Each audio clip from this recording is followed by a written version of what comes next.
Welcome to this session of learning how to purl.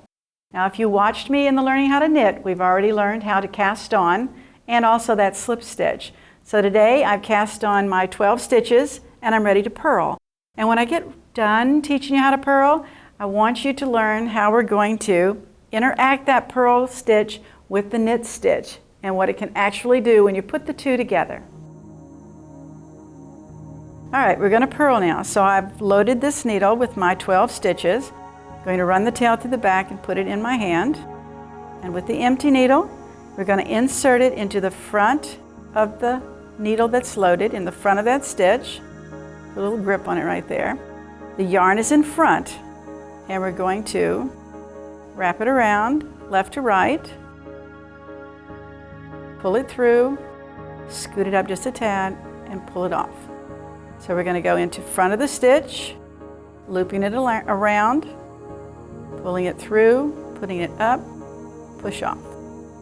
Here we go, nice and slow. Yarn's always in the front for the purl stitch. Keep it away from the points too quickly. There we go.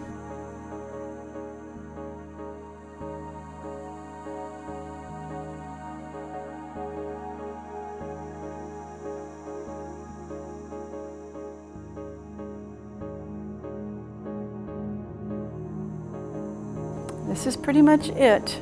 This is your purl stitch. Almost to the end now. But I'm going to turn my needle so that you can see me do one more row.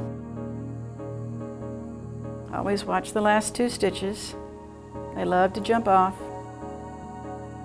There we go. Right there. Turning it, putting the loaded needle and the tail. Picking up your empty needle, be sure your yarn's in front. Load it in the front. There we go, tighten it up. There we go. Up on that shaft. Remember, if you knit on your shafts, you keep your stitches the right size every time. If you knit on the points, they get tighter and tighter. No fun knitting a tight stitch. Okay, about halfway there.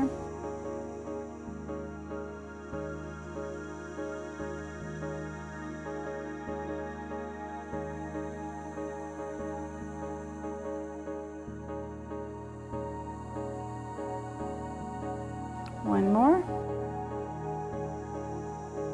There we go.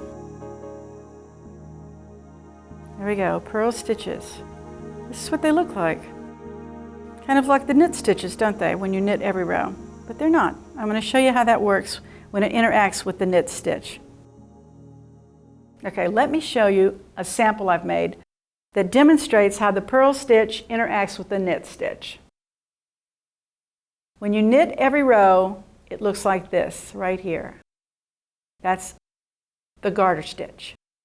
When you knit a row and you purl the next row, then you get the stockinette stitch, which gives you the nice flat arrows in the front and the bumpy look of the purl stitch on the back side.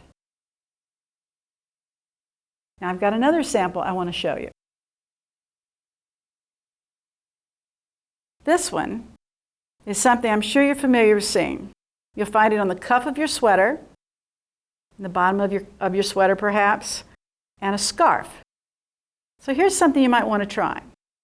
If you cast on your stitches and knit 2 stitches, move the thread between the needles, purl 2 stitches, and continue in that manner, you'll get a ribbed look. And it looks the same on both sides. So there's no front or back. So if you cast on your stitches and you knit 2 and you purl 2, and it'll need to be an even number. Don't forget to pass the thread in between the yarn, in between the stitches, and you'll get a rib. And this is a really great look for